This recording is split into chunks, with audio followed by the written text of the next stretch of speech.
Oh my god. Yeah. Oh, and that's my video. So I was talking. I pressed the wrong button. I'm back. So look at this. So why I started with this question because I was going to I'm attending an online conference that I'm where like there are a lot of people who are going to give a talk. And in my case, for example, they offered a chance, an opportunity for me to give a 5 minutes talk, but I recorded in advance, which is great because I want to edit it. So I was choosing topics, and one of the very interesting topics is that kids perceiving old toys in a new location as new toys. And it's been discovered because I have a 2.5-year-old kid, and she just I the same rug on the in the corner of a the same rug. It's a rug, carpet rug. It's a carpet. What's a rug? Oh my god. Anyway, there was a rug in her room, very beautifully fluffy. She should like it. And then I just removed it a little bit to in front of her bed. It's in the same room, even. Oh my god! And she was like, "Oh my god, it's new! It's new!"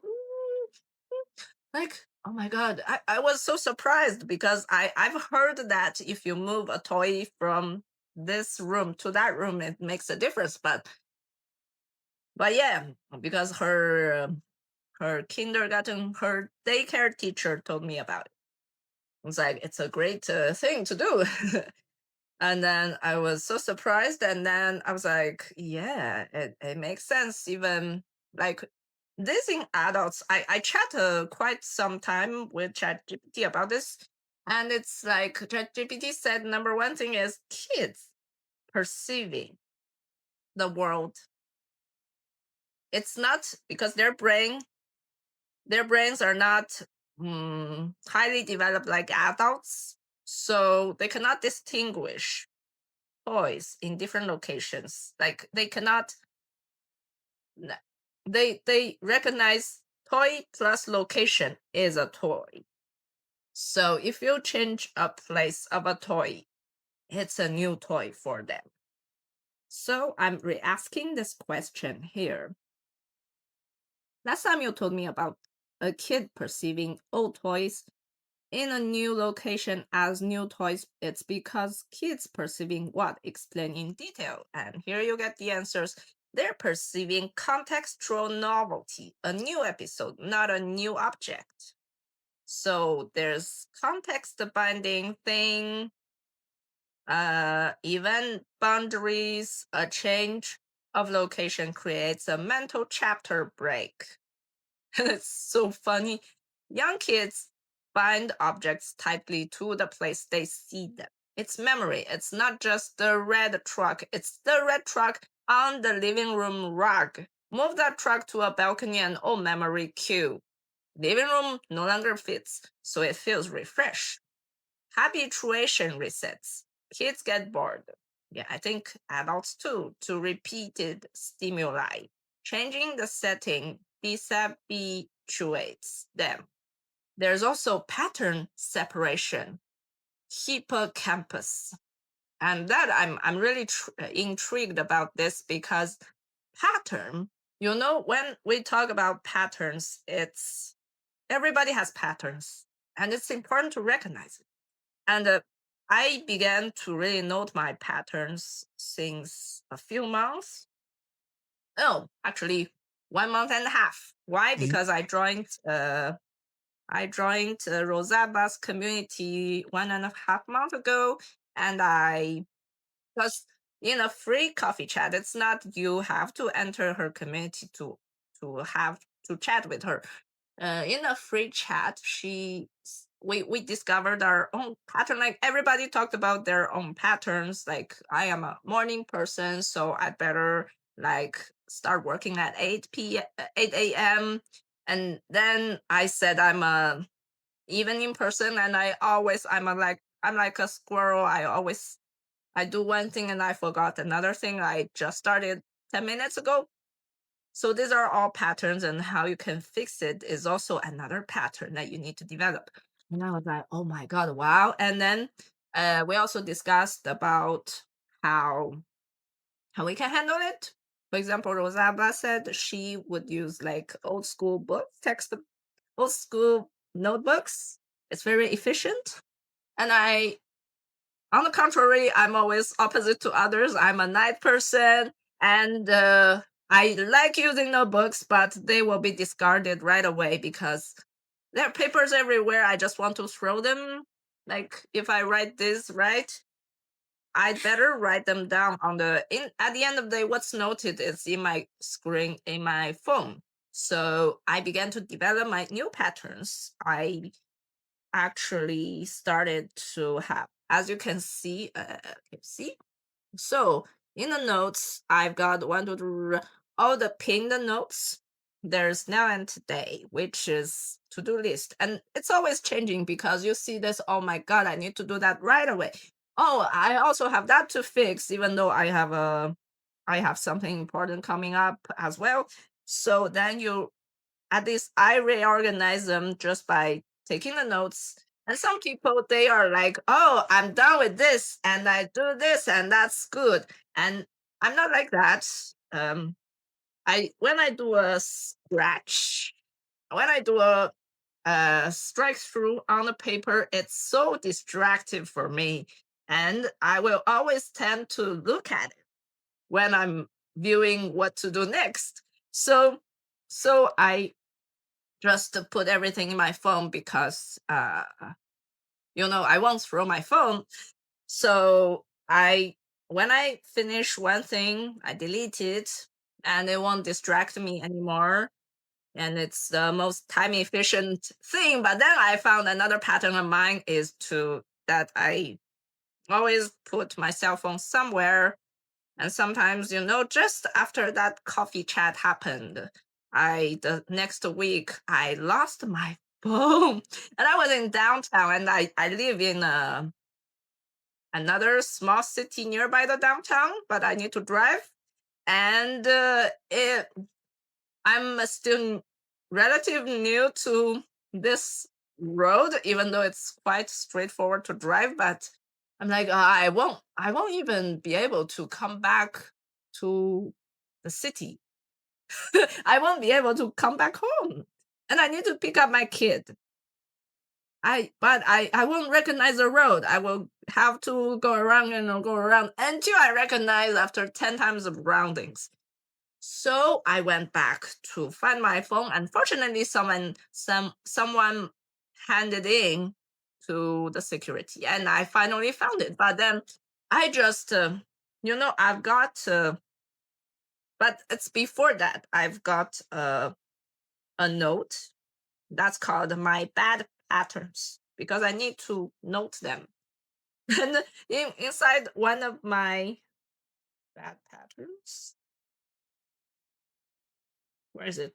Yeah, it's here. Oh, it's a second one. If you can see my bad patterns, and so I already wrote down so far more than 20 lines. I can show you from here to, oh my God, so much, eh? Wow. And at the bottom, I have where did I put my phone this time? And I always note that. But before finding it's always every time when I had to write down one is because I took like an hour or two to find something. And then I wrote down at least, hopefully next time I will remember to check there. And then, yes, so there's a lot of continuous story while I was working on that. Those are blockers in my life that I never recognized. I don't know if you did, but I hope this would be useful for you if you ever want to recognize something in your life. And then I also have uh, a note for like for when my mom is mad, what happened before? When my husband is mad, what words did I say before? So those are notes to take because my mind is more intrigued by some nerd stuff, really nerdy, that I don't always note those things. But if I write it down mm, on my phone, I'm gonna kind of remember it. And if I want to remind myself of them, I will just have to open my phone, and that's easy. Okay, coming back, talking about patterns. And by the way, I would like to share Rosalba's website and her services. She is providing, basically she's a mentor for solo entrepreneurs to help them to find clients and so on and so forth. She offers a lot of very interesting stuff for us. So just remember to check it out. And just to announce, this video is not sponsored at all. On the contrary, I pay for them. I pay for Anhill and I pay for Rosalba's Short Stride Society to get more insights every week, to learn more from the experienced people. And yeah, that's it. I actually pay for them. And I love advocating for them because I've actually attended quite a lot of courses and so on. And I found this tool the most useful. And recently, especially since I'm a solopreneur, uh, I do find Rosalba really, really being resourceful because she herself, like she said, she invested in so many courses herself, so many expensive courses herself, that no matter like you have any questions you ask her, it's like a big knowledge pool that can help you out in different situations. So do check that out. All right, coming back to pattern separation. I love the word pattern right now. You're not used to kind of being being skeptical about it. Not how do I say? Pattern used to be a bad word, and it's still kind of a negative word for it. But now when I begin to do something about mine, note down something, I found so many intriguing stuff because I can wrap them up, like wrap these patterns and ask ChatGPT. Yes, it's me. Sorry. Ask ChatGPT what's going on in the brain. Like it can be my husband's brain, my mom's brain, my kid's brain, my own brain too. And it gives me some categorizations of people's brain. And that's so fun. I will share it once I have time. Yeah, that's going to be really interesting. Okay, so pattern separation, the memory system tries to keep similar experiences apart. Different contexts push the brain to store toy plus place A and toys plus place B as distinct, which can feel like newness. Well, I don't know if you understood.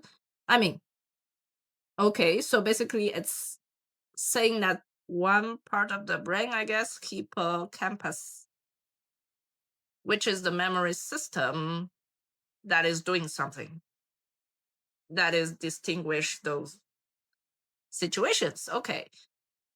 Developmental angle.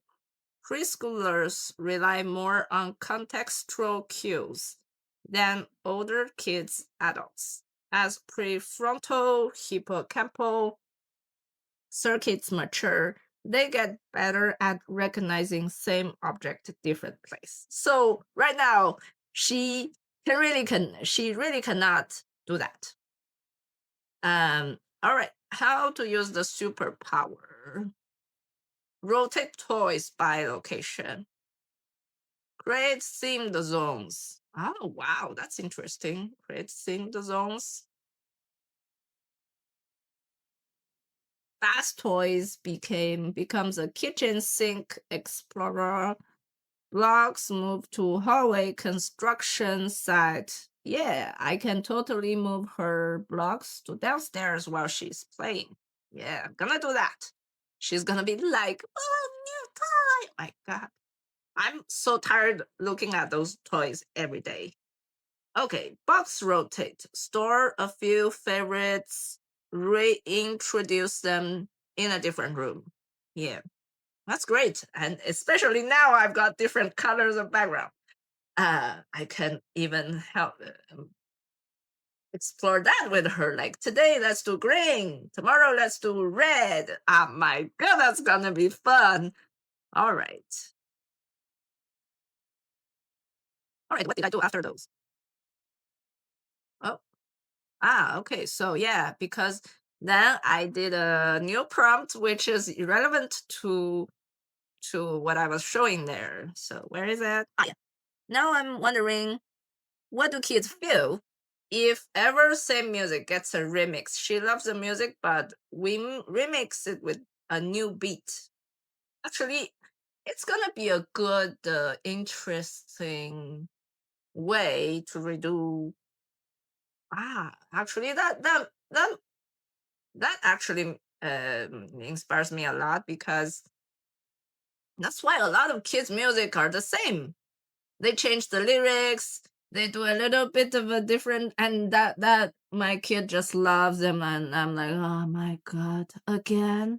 Not again, the same song. Especially my autistic husband was when he hear about brush your teeth, brush your hand.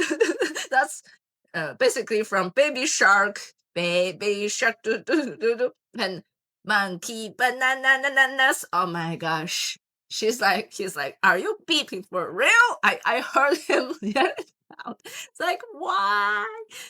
So yeah, he works in that domain. He's definitely tired of doing like people doing that. But that explains a lot. Look, recognition, and this is the same as adult, right?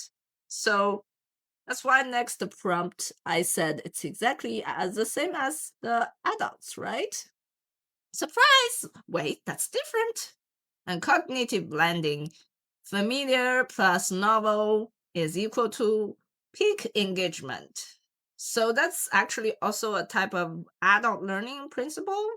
There's also emotional meaning update. If the new bits feel happier, faster, more playful, your kid's emotional map of the well of the song changes. They're not just hearing music; they are feeling a new mood built on an old friendship. For example, mm, that's a good thing. Interesting. Go on, go on, go on. Oh yeah, okay. I was talking about okay, yeah, because okay, wait. Okay, so I actually checked out the a remix hits the sweet spot of child learning. The Goldilocks zone between boring, too familiar, and confusing, too new. A mix of known and unknown engages the auditory cortex recognition and the novelty detection. Interesting. I think it's the same as adults. I feel most adults have Goldilocks zone too. I copied the word. Absolutely, you're completely right, ChatGPT. The concept comes from predictive processing. Your brain constantly predicts what's coming next and compares it to what actually happens. I think this is not new for neuroscientists.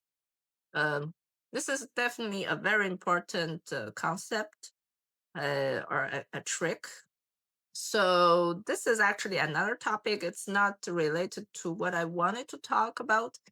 However, you see how it shows up in music, art, and daily life. Music, adult love remixes, mashups. What's mashup, by the way?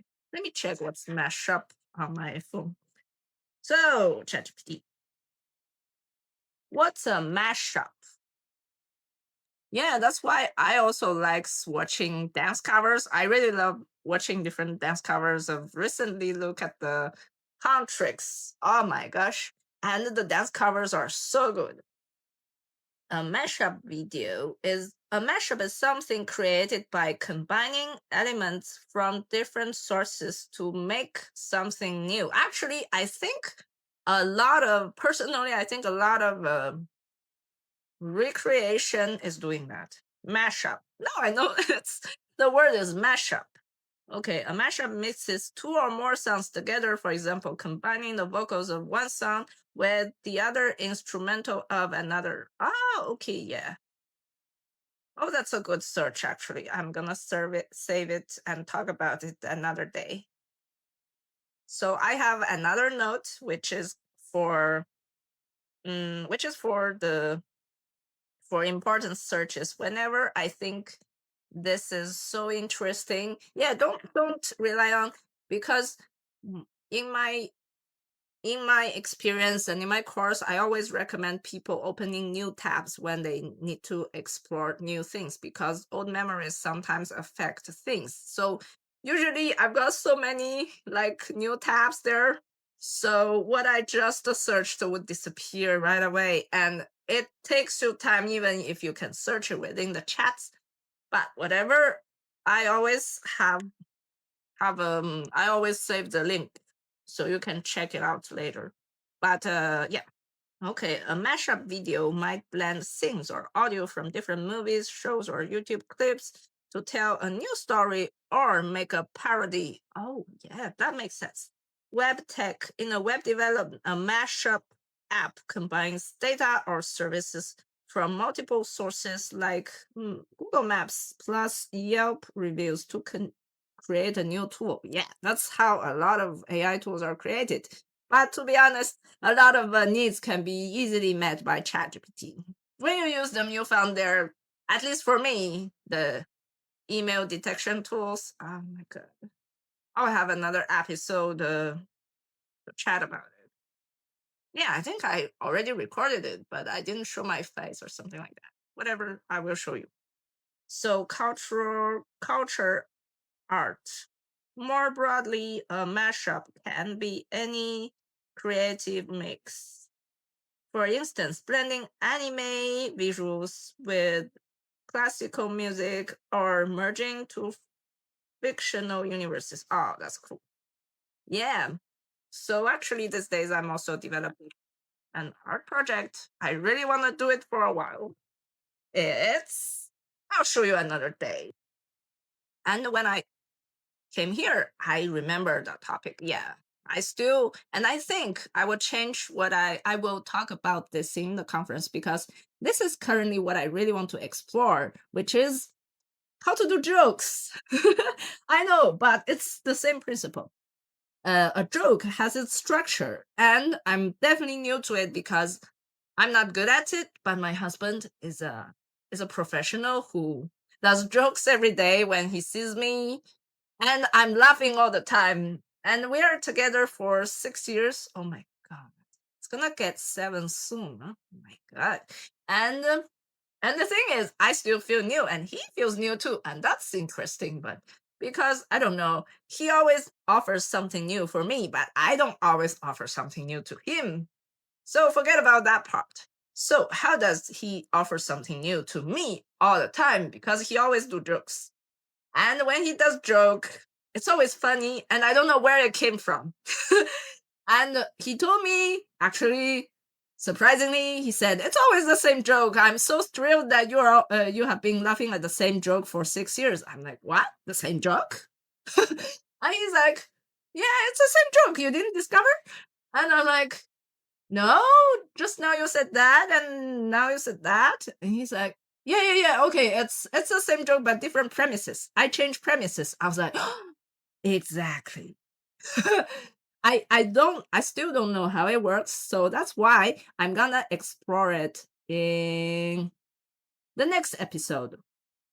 So let's do this. I'm gonna stop this video, and I'm gonna do it for fun, and then I'm gonna write it into the script of the conference. I hope it's gonna be fun. All right.